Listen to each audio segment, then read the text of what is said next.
हिंदू मुस्लिम ऐक्याची हाक देत सामाजिक सल्लोखा जपणारा आणि उंच ताबुतांसाठी प्रसिद्ध असलेला कडेगाव मोहरमच्या ताबूत भेटीचा दिमाखदार आणि डोळ्यांचं पारणं फेडणारा सोहळा हजारो भाविकांच्या उपस्थितीत पारंपरिक पद्धतीने थाटात संपन्न झालाय। हा भेटी सोहळा पाहण्यासाठी महाराष्ट्र आणि कर्नाटक राज्यातून हजारो भाविक आले होते। विशेषतः सांगली, सातारा, कोल्हापूर, सोलापूर, पुणे जिल्ह्यातील भाविकांची मोठी गर्दी होती। कडेगावात गेले 150 वर्षांपासून मोहरम सणात धार्मिक ऐक्य आणि सामाजिक सल्लोखा जपण्याचा प्रयत्न केला जात आहे। आजही ही परंपरा चालू वर्षीच्या मोहरम सणात दिसून आली आहे। सकाळी पारंपरिक पद्धतीने कडेपूर, शिवाजीनगर, विहापूर, सोहोली, निमसोड गावातील मानकऱ्यांना वाजत गाजत आणण्यात आलं। त्यानंतर विधिवत मानकऱ्यांच्या हस्ते पूजा अर्चा करून मानाचा सातभाई ताबूत उचलण्यात आला। येथून भेटी सोहळ्यास प्रारंभ झाला। हा ताबूत वीज बोर्ड जवळ येऊन थांबला। तेथे देशपांडे, हकीम, शेटे यांचे ताबूत येऊन मिळाले। हे सर्व ताबूत पाटील चौकात आणण्यात आले। त्यानंतर बागवान, आत्तार, शेटे आणि अन्य उंच ताबूत मानाप्रमाणे उचलण्यात आले। त्यानंतर हे सर्व ताबूत पाटील चौकात आणले। त्यानंतर पाटील यांचा भव्य मोठा आकर्षक ताबूत उचलण्यात आला आणि सातभाई, पाटील, बागवान, अत्तार, हकीम, देशपांडे या उंच ताबूतांच्या प्राथमिक भेटी 12 वाजण्याच्या सुमारास संपन्न झाल्या। या भेटी म्हणजे राम भरताची भेट म्हणून लोकांनी आकाशात फेटे, टोप्या उंचावून त्यांचं स्वागत केलं आणि भेटीत सोहळ्याचा आनंद लुटला। त्यानंतर हे सर्व ताबूत मानाप्रमाणे वाजत गाजत मुख्य भेटीच्या ठिकाणी देशमुख चौक या ठिकाणी एकत्रित करण्यात आले। या ठिकाणी अब एकी का कर दो पुकारा, हिंदू मुस्लिम साथ रहेंगे, एकी से सागर पार करेंगे अशी ऐक्याची हाक देत राष्ट्रीय एकात्मतेची गाणी म्हणण्यात आली। यावेळी मोहनराव कदम, विश्वजित कदम, खासदार विशाल पाटील, आमदार अरुण लाड, पृथ्वीराज देशमुख, जितेश कदम, प्रांताधिकारी, तहसीलदार यांच्यासह भाविक हजारोंच्या संख्येने उपस्थित होते। ही तारीख महाराष्ट्रासाठी आणि महाराष्ट्रातील सर्व जाती धर्मातील लोकांसाठी अत्यंत शुभ आहे।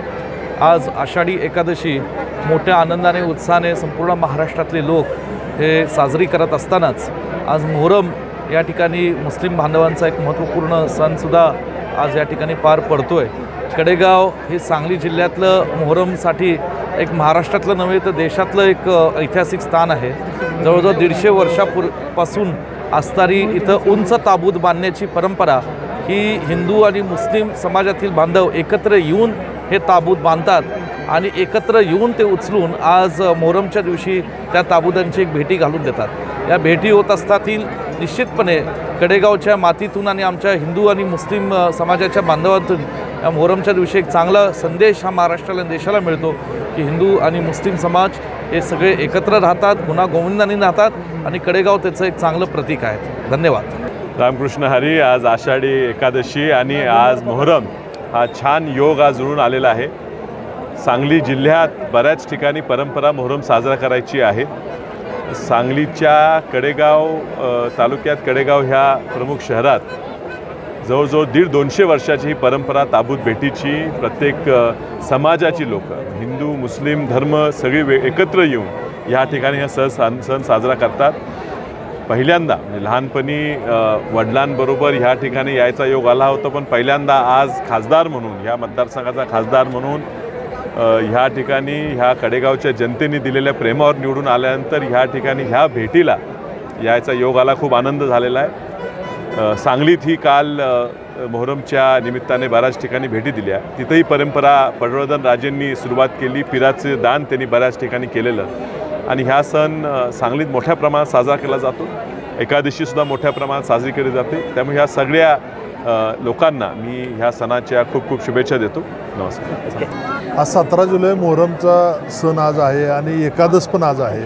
मोहरम आणि एकादश हे एका वेळेला योगायोगानं आलेले आहेत आणि आज मोहरम हे आमचं कडेगावचं एक सुप्रसिद्ध सण आहे। देशामध्ये एवढा चांगला आणि मोठ्या प्रमाणावर सण कुठं साजरा केला जात नाही आणि हिंदू मुस्लिम हे ऐक्याचं प्रतीक असणारं हे मोहरमचं हे कडेगाव हे ठिकाण आहे आणि आज मोहरमच्या निमित्तानं आम्ही सगळ्या जनतेला आम्ही शुभेच्छा दिल्या। आषाढी कार्तिकी एकादशीच्या निमित्तानं आम्ही सगळ्या जनतेला या ठिकाणी शुभेच्छा दिल्या।